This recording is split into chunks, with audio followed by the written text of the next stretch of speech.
Thank you all for attending the next session here at our conference for CalCPA. In terms of our topic today, from our team here at SingerLewak LLP, is cybersecurity for not-for-profits. Why is cybersecurity important? You probably see it in the news every day. We'll be walking through some timely learnings in education. And unfortunately, we also are going to be covering incident response preparedness because it's not a question of if, but a question of when. And we want to make sure that we provide you with the information you need to help your not-for-profit clients in this very critical area. In terms of our kickoff here for today, we're going to first go through, introduce our speakers from SingerLewak, and then we'll get into the content.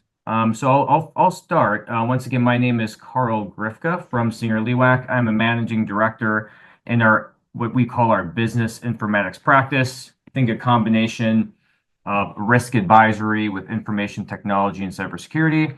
I come to you today with a very interesting background, including large Fortune 500s in internal audit, working for large national CPA firms, and working on a couple of nonprofit boards supporting the information security industry. Eric, would you like to provide your background as well? Yes, Eric Rockwell, lead cybersecurity advisor at SingerLewak. I've been in the information security world for more than 15 years now and help advise over 100 companies on their information security program. Perfect. And Bob? Hello, everybody. Nice to be back at the CalCPA conference. I'm Bob Green. I'm responsible for SingerLewak's business informatics practice. I'm a CPA and have been active in our profession in a number of capacities, but really have a passion for educating and working with clients on information systems issues, strategy, and also information security. Glad I'm surrounded by some very, very good people today. And also really, we're going to jump right into the objectives. I think it's an important thing. When we were asked to do this, it really rang true to what we think about all the time around trying to help people protect their digital assets. But in this case, with nonprofits, our firm, as well as the three of us and others, have quite a bit of experience working with nonprofits, both large and moderate, that our concerns are that they're more susceptible, more often, not always, but more often, to cyber threats, cyber risk, and also breaches than other organizations. There's multiple reasons for that. Many of you who work with nonprofits or either in or serving them as CPAs know that there's a risk profile out there when anytime there's not an ability to necessarily fund as well as you'd like or skill up the type of capabilities in-house around cyber, you run a bigger risk. And there's donor information, there's all kinds of member information perhaps that's at risk here. And so we've seen serious breaches that we wish could have been tackled more proactively. And that's kind of what we're doing today. We're going to talk to you a little bit more about educating what cyber really is, what it means. It's actually a discipline. We're going to talk about the fact that it's always a journey. The journey is not necessarily something that really concludes. The journey is something that we're going to talk about where it kind of continues. You have to start somewhere. And with a lot of our nonprofit clients, we typically start at a fairly nascent level and move our way up with them as they're ready to go. We're also going to talk a little bit about a methodology under which you can undertake what's called a cybersecurity program for your organizations or the organizations you serve. And also, we're going to talk about the criticality, frankly, of an incident response plan. Carl mentioned that at the beginning. I think that's going to be particularly meaningful. So that's today's learning objectives. We're glad you're with us, no matter where you are in your journey. Hopefully, this will be meaningful and informative. And of course, at the end, you can ping us with information or questions anytime. So thank you. We'll carry on. Carl, go ahead. Yep. As Bob mentioned, we are here to help, right? As I kind of mentioned on the title slide, right? We wish we didn't have to have things like incident response, but unfortunately, cyber is real, as you see every day in the news. And we just wanted to provide a couple examples of some of these have been in the news, some of them, past client examples, right? But a couple examples of what we've seen happen out there in the industry and why we need to take cybersecurity seriously. So the first example here, a little case study, was a spear phishing attack from an actor that, after doing some forensics, we realized was in Dubai. And spear phishing, you think they're attacking the CFO, and a lot of the times they are attacking, the C-suite. But in this case, they used what we think was LinkedIn. They found a credit analyst, right, at a company that had access to invoicing and collections, hacked that person's business email account, and then essentially monitored conversations over a period of time, started sending out fictitious invoices. They basically they waited until there was a large invoice that went overdue, of 250,000. They then hijacked that conversation, rewrote email rules. So the actual owner of that email account didn't see the emails coming back, and they were able to, unfortunately, come out with a $255,000 payment that the organization didn't realize had been paid until they followed up again asking for payment, and the company was able to provide proof of payment from a legitimate email from that email account, right? From that user's account. And this even gets worse because unfortunately that company, they did have cyber insurance, but they had a $250,000 deductible, which once again, given they would only receive a maximum of $5,000 payment, didn't even file a claim because of what they thought would be perceived issues with renewal and increased costs, right? So once again, having cybersecurity is important across the organization because anybody that has access to sensitive information, right? In this case, it was invoicing information, right? That would result in cash transactions could be unfortunately targeted, right? And because this was a lower level credit analyst, they were unable to spot the unusual activity in their email account, and unfortunately, they had a large loss to the company. The second one here I'll go through quickly. This is a larger issue, right? This was a mortgage company with nearly 17 million client records that were stolen and encrypted, right? Unfortunately, these financial records included PII, social security numbers, financial account numbers of 17 million clients. So this organization decided to provide credit monitoring and did not pay ransom, right, to the attacker. So in this case, they didn't pay ransom and they instead provided to their clients credit monitoring. But for the clients, this was a significant impact because one, all of their personal information and financial, think of everything you provide to a mortgage company, all of your financial and credit information, personal information. So those individuals were advised, unfortunately, to obviously use the credit monitoring, but to change all of their financial bank accounts with their institutions because all of that information had been compromised, right? So this once again can be significant and it's real. Yeah, and you don't really, I'll jump in, Carl. You certainly don't want to be, if you're on the nonprofit internal side, you don't want to be trying to figure out how much risk you want to put on your members or your donors. And that's really what this comes down to. Yeah. Continue, but that's the issue. Yep, no, 100%. And the next one, just to kind of further illustrate, right, some of the economic impacts. This is from the IBM Cost of Data Breach report back from 2023.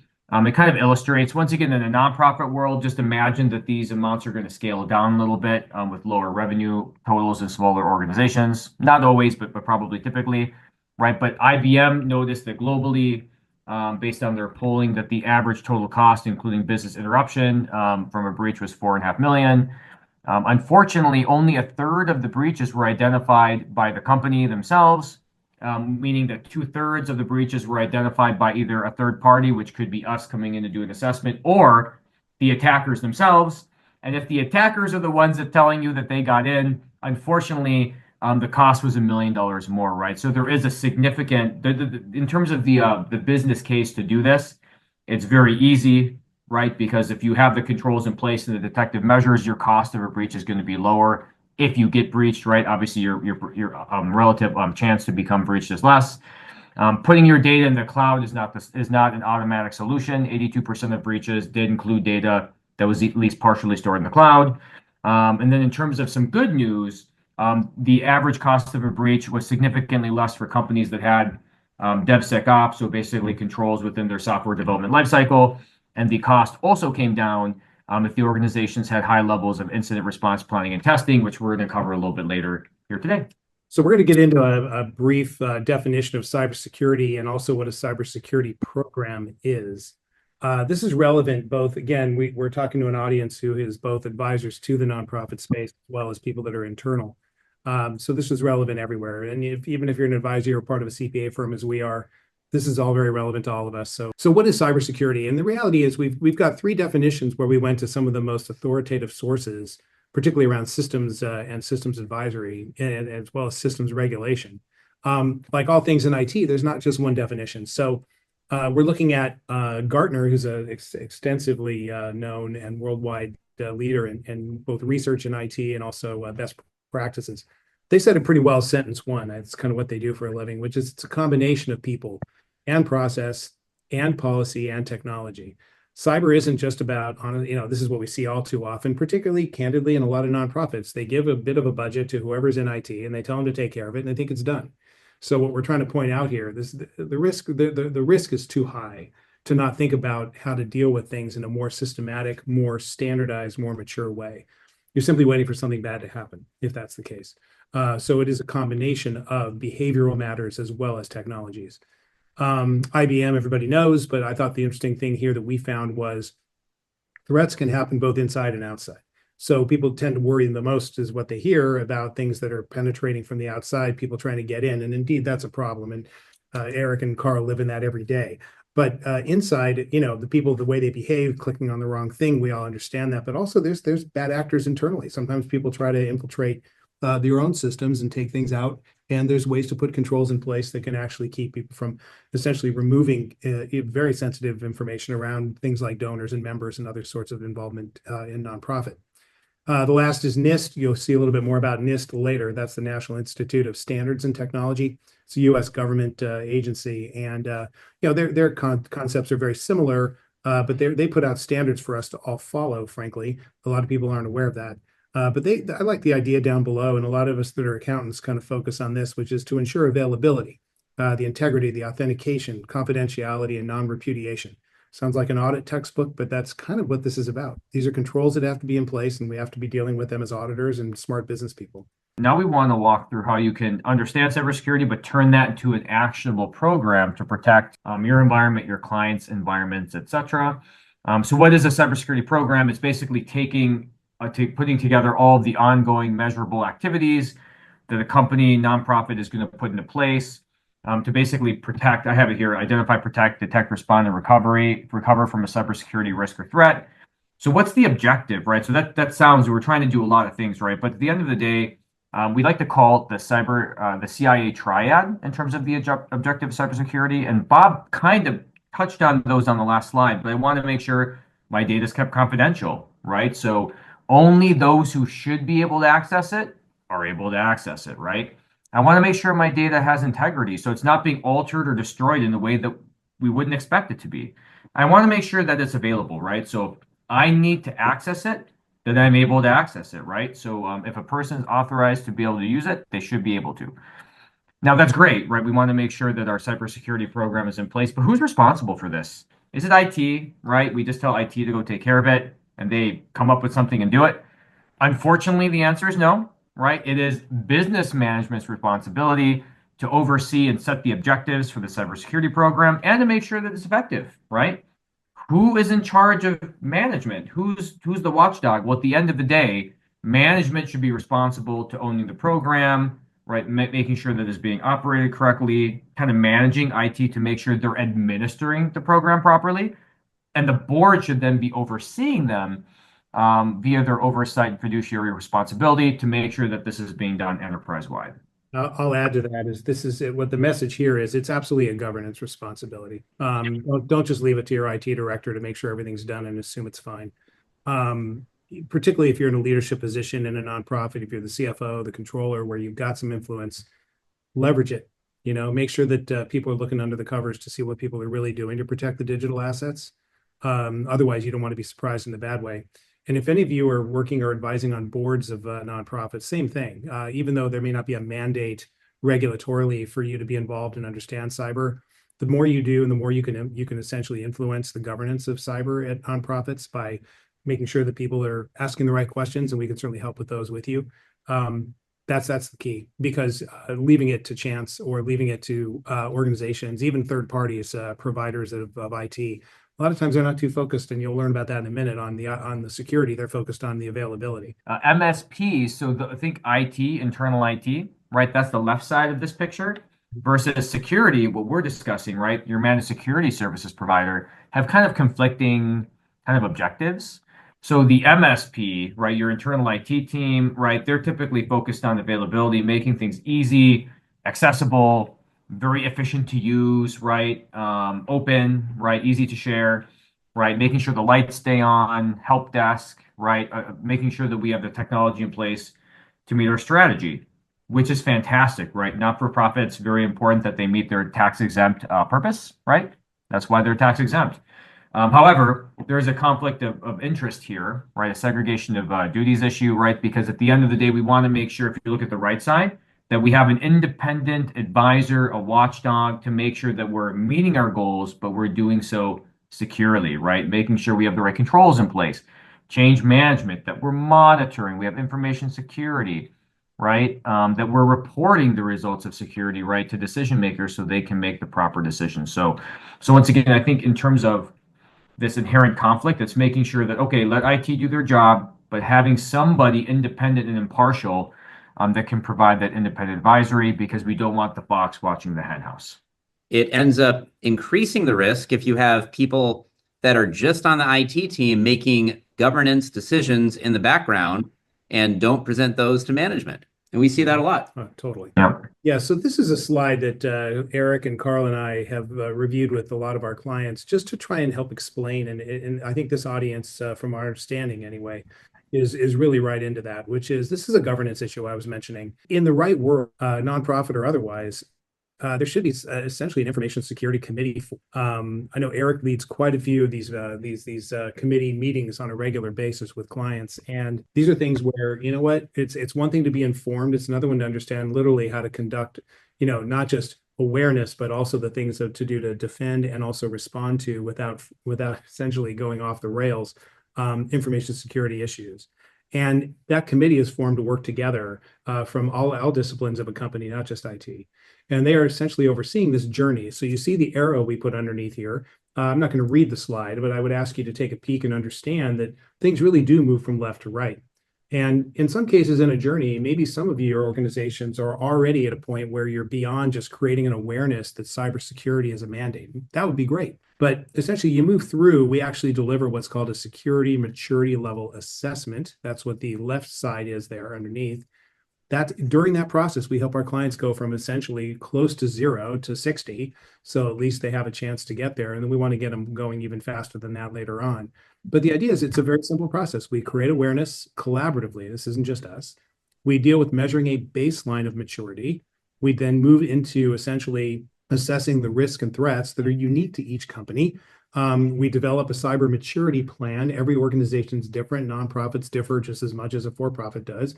You really want to deal with the threats that matter. We don't want to hit every nail that's possible with every single hammer we can find. The idea is let's do this intelligently. A lot of people don't think that way, and they charge a whole lot of money to do a lot of things a lot of people don't need. We then move into essentially an area, and this is proven this works, implementing and hardening using controls and tools and policies that we don't make up and others don't make up in theory. Should use promulgated guidance and frameworks that exist today. And that's what we deal with. Clients go through control by control, improvement by improvement, application by application, the level of controls that are suitable to that organization. And again, nonprofits have different appetites and different needs for risk management than others do. So these tend to be tailored to them. We then remeasure along the way on this journey. It happens all the time. You want to always see, are we up and current on the current technologies and controls and policies? And then we just essentially enable a governance committee to oversee the whole thing. This is in a nutshell, the journey of cyber. And at the end, that just continues in a loop because it's always being continuously improved. Maybe the one comment from me, you'll notice there's more boxes on the left than the right. This is definitely a measure twice and cut once. We want to make sure we do the holistic assessment and we really understand what needs to be done to meet your desired security goal before we start implementing controls.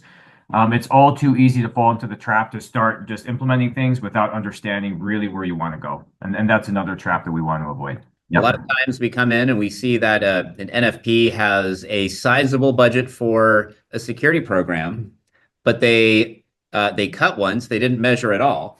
And what that means is that they ended up spending a ton of money on a bunch of tools that lived on a bunch of computers, and they were only protecting an old version of Blackbaud that moved to the cloud years ago. And yeah, there were no tools or no eyes in the cloud where the data actually lived, and they ended up getting breached anyway.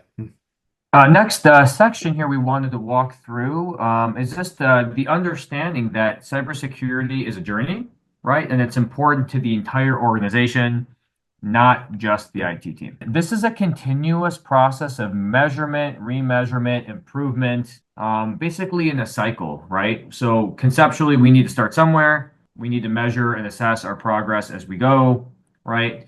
It needs to be ongoing, right? A maturity assessment that's ongoing, remediating and designing and improving our posture. As an example, right, as our operations change and our risk changes, so should our cybersecurity posture. If you and your clients already have a cybersecurity program that's in place, that's a good start. That's fantastic. But are they objectively measuring it, once again, by somebody that's impartial, right, and improving it over time based on changes to one, the risk kind of macro level, but also the risks at a micro level based on the operations of the company. On that note, we do have first cyber insight question, and I'm just going to get this to load very quickly. But we want to consider the disciplines of information security and IT, right? And the question is, once again, should we be segregating IT functions and duties, right? So if we think of information security and technology, let's think, what are these disciplines seeking to accomplish, right? Are these different functions, right? And do they have conflicting goals, right? So think based on the slides that we had discussed earlier, right, that it is important to have this segregation because information technology, the administrators of a tool, have different objectives from those of the business owners, right? And those in security that want to make sure that they're secure based on least privileged access. So something to think about as we go. And of course, the answer is that we should have different individuals in these positions because there are conflicting goals. So I'm going to talk a little bit about security incidents that we commonly see and have investigated and remediated in not-for-profits. The first one is a business email compromise event. Very common. We'll see that not-for-profits did not have intrusion detection set up in their email. That means that the email system could have had the ability to see that somebody was logging in from a strange location using a device that's never logged in from before. That's a common indicator of compromise. And even multi-factor authentication can be phished and spoofed. So we see a lot of business email compromise events in not-for-profits. The threat actor gets in, like Carl mentioned earlier, starts hiding emails from the account owner, getting involved in conversations, tricking people into wiring money to the wrong place, paying fake invoices, stuff like that. We see a lot of cloud environments that get compromised with a similar attack vector. And the threat actor downloads everything from a SharePoint site, a OneDrive, a Dropbox, and there's tons of sensitive information living in there that maybe didn't even need to live there at all. It could have been retired or could have been sanitized, but it was still there. They get their hands on it. And once they exfiltrate sensitive information, they can figure out who the NFP owes money to, who is donating money, and they can craft an attack and spoof the email coming from the real person. And again, their motive is monetary. They're trying to get in the middle of a transaction and intercept funds. They're very successful with this attack vector. Ransomware or malware attacks, they try to inject malware into critical business systems or ransomware. And what that does is encrypt everything that the person at the NFP has access to. They lock it with a password and they hold that password for ransom. They say, if you want your data back, you have to pay a ransom of $200,000.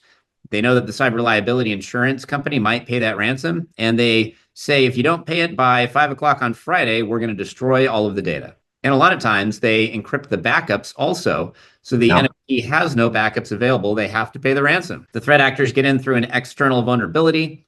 What does that mean? Well, there's a web portal or a VPN or both, some type of system that you can log into remotely. People are working from home and the threat actor is able to gain access without phishing a username and password. The remote access system, the portal, the VPN, it was missing a security patch or a security update, and they were able to bypass authentication and get in that way.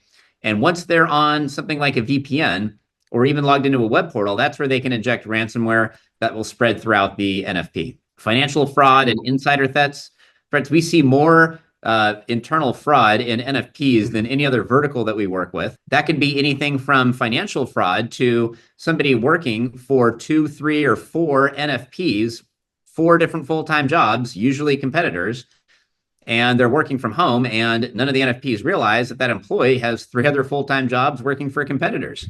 And they're keeping NFP1's data on NFP2's computer and vice versa. Donor phishing, there are entire threat actor groups overseas that only attack NFPs because they want to get access to the donors.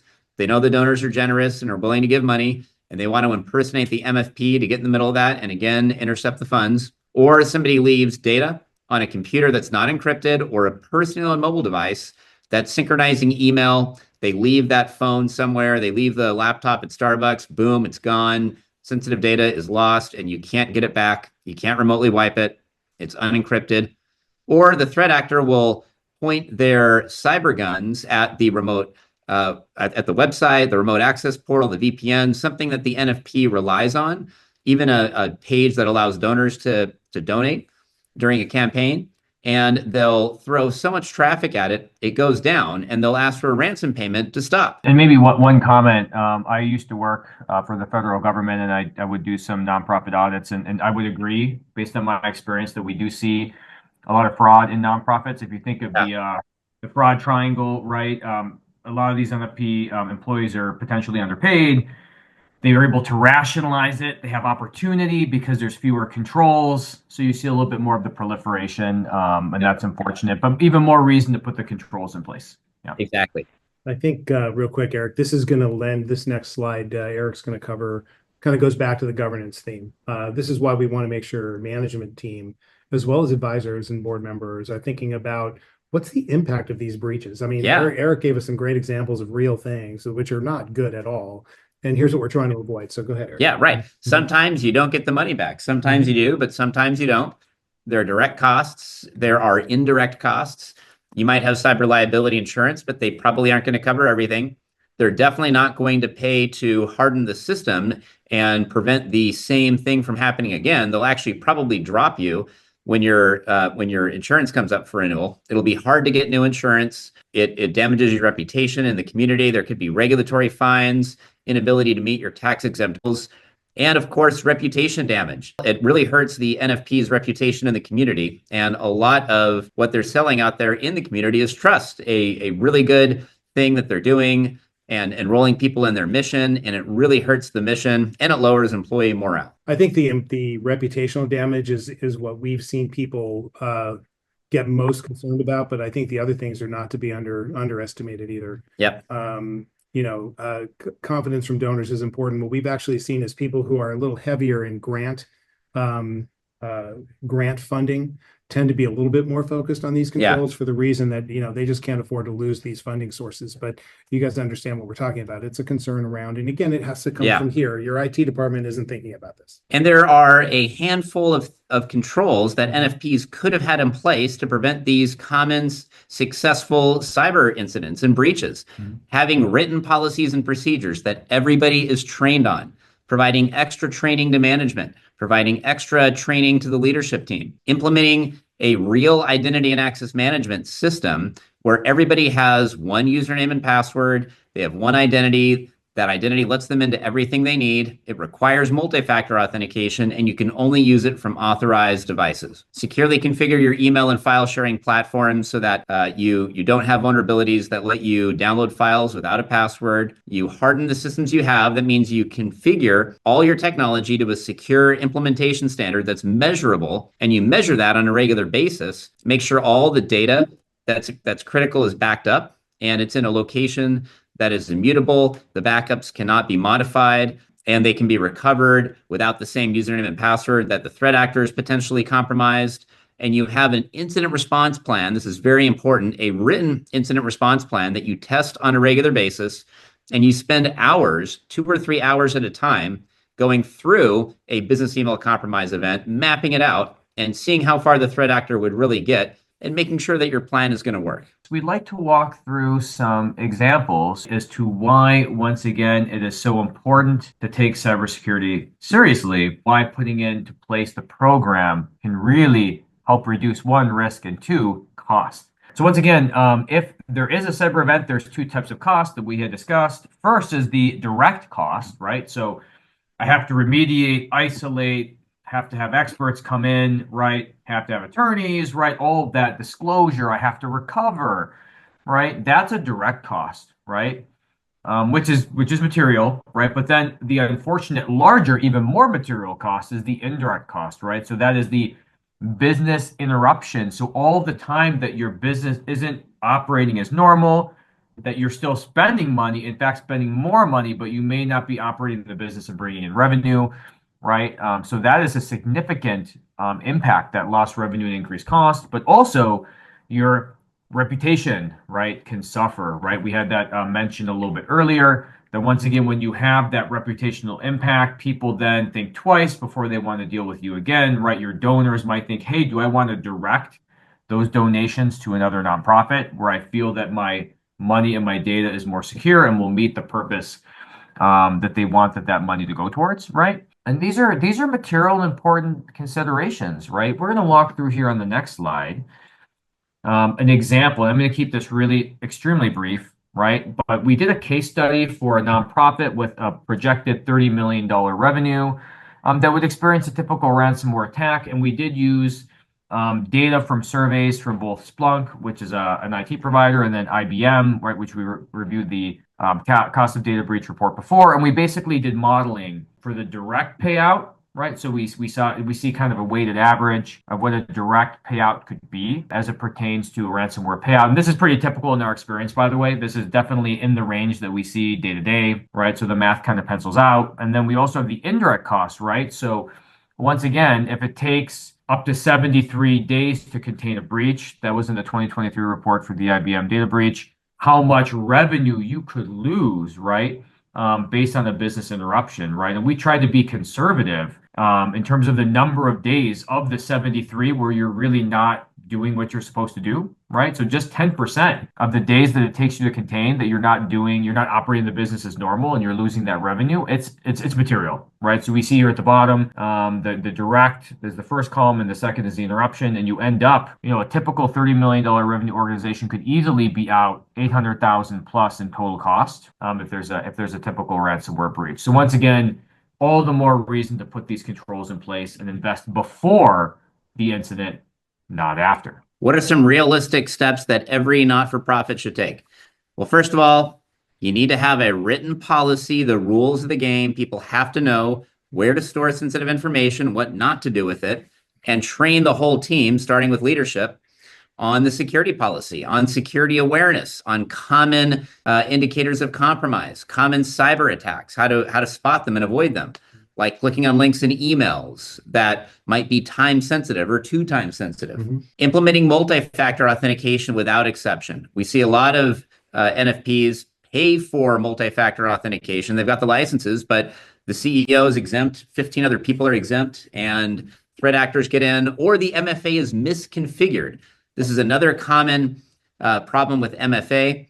The person who implemented the MFA implemented it in a way where older devices can bypass MFA, and it's just a simple workaround. It's a default setting that allowed threat actors to get in using old devices because they know about the vulnerability. Implementing MFA correctly without exception is important. Managing your access control, making sure that people only have access to the information they need to get their job done. Because if anyone gets their account compromised, if anyone's identity is compromised, the threat actor has access to everything they have access to.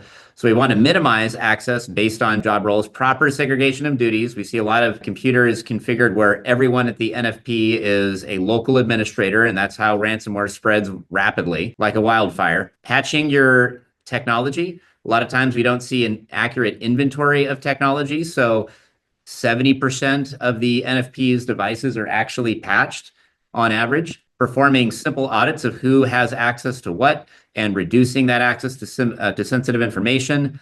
Securing backups. All backups have to be encrypted in transit and at rest and immutable in an environment that is completely isolated from the primary environment with different access control, different usernames and passwords, and MFA and logging.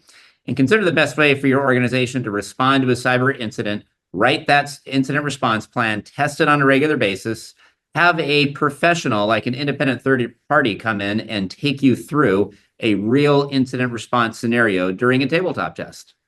These things, thank you, Eric. We've seen these things deployed for organizations of 8 to 10, as much as we've seen for 800 to 1,000. Yeah. So, there's different levels of maturity to do this. There's different levels of protocol, but at the end of the day, these are things that every organization, particularly nonprofits with what's at stake, can make an effort to do. They just often don't. So we're going to talk about a proven methodology to identify, mitigate, and manage cybersecurity risks over time. It's a journey. So facts, information security practices, they're often deployed in an ad hoc manner. That's a risk. Do you have a foundation in proven, commonly accepted frameworks? There's a playbook for this, and it actually works. It works extremely well. The frameworks comprise practices and internal information security controls to be deployed for prudent cyber hygiene. Insightful questions that you might ask management. Number one, can you think of some examples of your information security controls? How might you group these security controls? Is it prudent to measure preparedness based on your operating effectiveness of these controls in your business or your client's business? And last, which we just showed on the slide here, have you done so? And by the way, that's not something that you do just once. It's something that you do on an ongoing basis, either quarterly or annually. These are the elements of the National Institute of Standards and Technology Cybersecurity Framework. The framework starts with management identifying where all of the sensitive information is, what needs to be protected, valuing those assets so we know what's confidential, what's internal use only, what's sensitive, what's critical to the organization, having policies to govern how that information is protected, how those systems are protected, have policies governing the acceptable use of the organization's assets, performing regular risk assessments. Risk assessments should be performed at least quarterly, if not monthly. And the risk assessment is a calculation of how likely something is to happen and what the impact to the organization would be if it did happen. And there needs to be a strategy to accept risks that are acceptable and mitigate risks that are not acceptable. I'm going to interrupt with a comment here. This is something we come up with, and I've seen these guys go through countless risk assessments with the clients. What's interesting is, this may sound technical, but it really is down to basics, which everybody understands who's watching this today. I know it. If one of the risks is be identified as, what are the risks that donor data sitting in Razor's Edge, I'm using an example, can be compromised by a threat actor? That takes a little bit of thinking, but it's not rocket science. I mean, everybody understands, we can provide, or others provide the technical background. It's also, you have to really just say, how probable is that? And what's the impact of that? And would you even know if Blackbaud was compromised? Right. And to some people, that's a big deal. To others, maybe they're just starting out and it's not as big of a deal. But again, these are things that are relevant to nonprofits as much as anyone. Thank you. Exactly. Appreciate it. Yeah. And for systems that house confidential information like Blackbaud or ERPs like NetSuite, do you have proper access control? Would you know if somebody logged in from an unauthorized asset? Can you detect that? Have they all been hardened? Do they require MFA?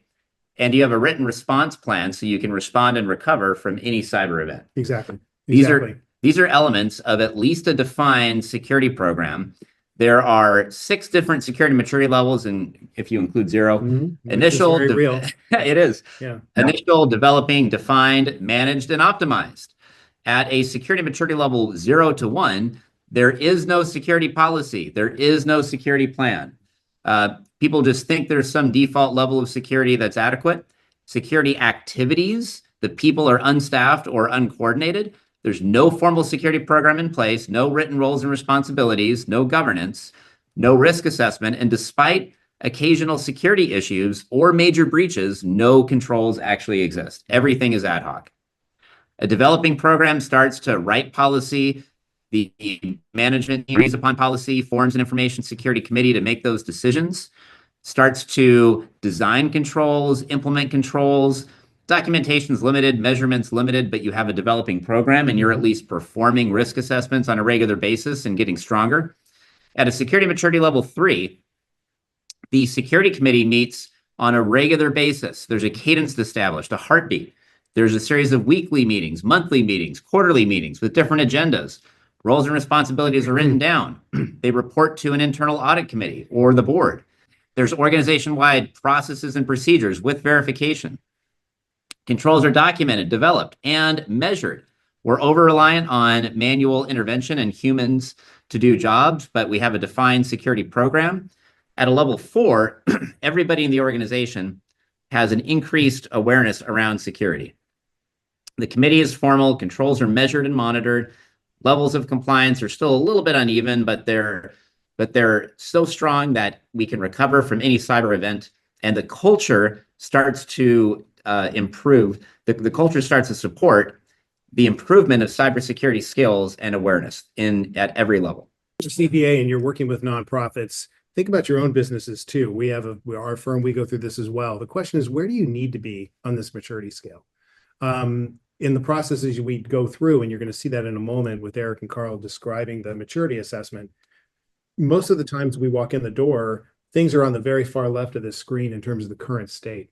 Once assessing risk and mostly understanding where things really matter most to the organization, particularly in your case, nonprofits, but also for accounting firms, there's a whole lot of things to protect and things to worry about, but you can't worry about everything.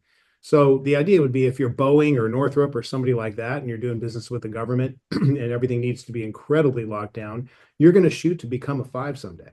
Most organizations, I would say, and I'll let Carl and Eric talk about that in a minute. I think most of our clients looking for what we call prudent cyber hygiene land somewhere in the 3 range once they're mature and have gone through the process of maturity and hardening the assets.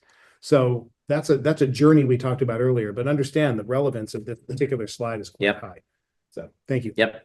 When we implement a framework like the National Institute of Standards and Technology Cybersecurity Framework, we use an approach that's published by the U.S. Center for Internet Security. This breaks the controls down into 18 areas and 3 different groups of implementing the 18 areas. There's 153 controls in total, but only 56 of them make up group 1, which is the definition of basic cyber hygiene, and that's a security maturity level 2. And that gives us a great starting point, especially if we're at a level 0 or 1 today. And we have a process to measure where an organization's at, what their security maturity level is, especially a not-for-profit. We do this by meeting with the management team and gathering evidence.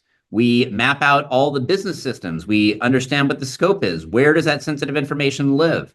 A lot of times management teams at NFPs haven't done that exercise, and it's very, very valuable. We start to then evaluate how controls have been implemented.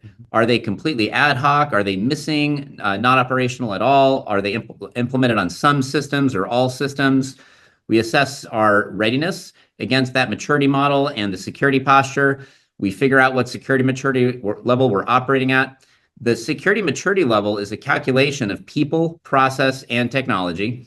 And we develop a roadmap to implement missing people, missing processes, missing technology, get to an agreed upon security maturity level, and then do it all over again. Reassess that list of business systems at least quarterly. Reevaluate and assess how the controls are operating on a monthly and quarterly basis. It's a journey that never ends. Yeah. As you know, the threat landscape and the operations of your nonprofit are not static, right? The situation is dynamic. So as new threats are uncovered, new vulnerabilities detected, and your operations are changing, that's why it's particularly critical that we do this continuous reassessment, evaluation, and remediation over time. Great. The next very critical concept that we wanted to talk through is, once again, the incident response plan, because unfortunately, as we discussed with cybersecurity, it's not a matter of if a breach happens. Unfortunately, it is a matter of when.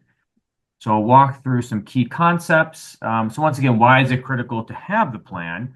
As discussed, we want to make sure that we have the plan in place so people know what they're supposed to do so we can detect, respond, and recover quickly, right? And that we're doing so in a secure manner. So we once again want to mitigate the damage and recover quickly.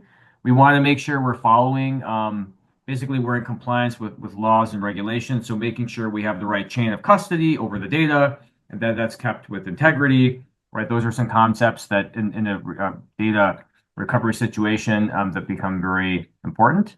We want to make sure we preserve our reputation and our trust. Once again, if we are not transparent with our stakeholders, one, we may be violating the law. And number 2, do you think they'll ever work with you again if you're not transparent related to a serious breach and recovery exercise? Probably not.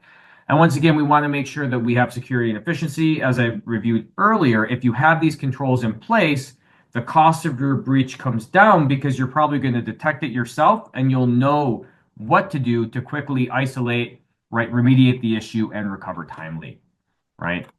We're not going to walk through, you can read this kind of on the slide, but we wanted to cover some critical concepts. So we want to make sure that we have an incident response policy in place and we've defined the scope, its purpose, the roles and responsibilities. How are we going to report when this happens? We want to make sure we have very detailed procedures, right, cross-functionally across the organization. and what we're going to be working with their IT partners to make sure that we're able to detect and eradicate and recover quickly. As mentioned, you want to have your attorneys involved, likely your cyber insurance as well, to make sure you're communicating and coordinating properly with both internal stakeholders, your clients, and potentially regulators as well, based on the nature of the breach. Very important. And then we want to make sure that we're maintaining the plan. So your operations are not static. The world, the macro environment is not static. It is dynamic. So as vulnerabilities and exposures and your operations change, your plan should change as well. And after a breach and you use the plan, you will probably find areas that have worked particularly well and areas where it particularly worked not as well.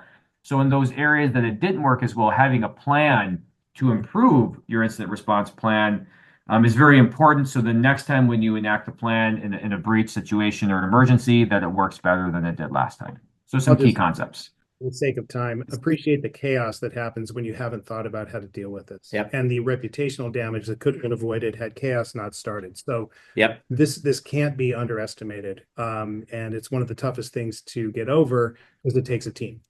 Carl, keep going. Thank you.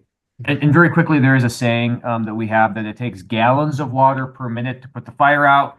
That is a true statement. You don't want to be there. So very well said, Bob. And once again, we want to make sure that we test the plan as you test backups that we mentioned earlier, right? So what's an easy, cost-effective way to do that? You can do something called a tabletop, where you get everybody into a room or on a call, and you simulate, okay, this has happened, right? Simulated emergency, disaster, breach, and then you're going to walk through what are the steps that each person would take on your cross-functional team, on your incident response team, and basically walk through the motions. I'm going to do this, then the next person do this, et cetera, until you fully recovered from the incident. Once again, not as good as a full test where you are literally taking down the systems, right, or simulating the breach, but this is a very efficient way to at least socialize the plan and conceptually talk through who would do what. So when you do have to enact a plan, people have a starting point.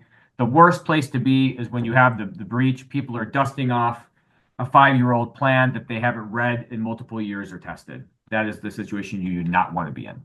So this is how we implement a formal security program with clients here at SingerLewak. We start by conducting a formal security maturity level assessment like we described earlier, figuring out what's in scope. We form that information security steering committee to make policy decisions. We train the entire organization on policies. We start developing that culture of security awareness. We implement and automate wherever possible the critical security controls, the agreed upon controls in the security policies, intrusion detection, intrusion prevention. We have a way to measure intrusion detections. We start monitoring what's going on in the business systems and meeting on a regular basis about intrusion detections, data loss, vulnerabilities. We have a security operations center monitor those alerts and follow an incident response plan. We put this information in a centralized location that would not get breached by a threat actor if a threat actor breaks into the NFP. We write that incident response plan with management and we test it the way that Carl articulated. We figure out where the weaknesses are and we get stronger on a monthly basis. We make sure that we have the right cyber liability insurance and never have to use it. And only then at the end, we have a team of ethical hackers perform a sanctioned attack on the organization and get some data showing how far a real live threat actor would actually get. But we don't want to do that until we've reached a certain security maturity level, or we're just going to pay some really smart guys to break in and not learn anything. Very true. So on that note, we're going to move to the last slide, which is really more of a summary, but you've heard our message today. It starts at the top. You don't want reputational damage in a nonprofit. Advisors to them, including many of the CPAs watching today, should be thinking about what they can do to, emphasize to their clients' boards and the CFO and the executive directors, et cetera. This is a journey. You've got to start somewhere, and it really can be reputationally damaging to the point of existential loss of the organization. So we can't thank you enough for taking time with us today. It really is a team game. Cybersecurity, it's people, technology, and processes and policies. please know we're here to help. It's our job to work with organizations. We get retained for that, and obviously we can talk offline. But thank you very much for attending today. Our contact information is going to be on the next slide. Thank you, Carl. Thank you, Eric. I know we're cranking through the end here, so thank you so much. Thank you, Bob. Thank you, Carl. Thanks, everybody. Thank you all. Thank you, Bob, Eric.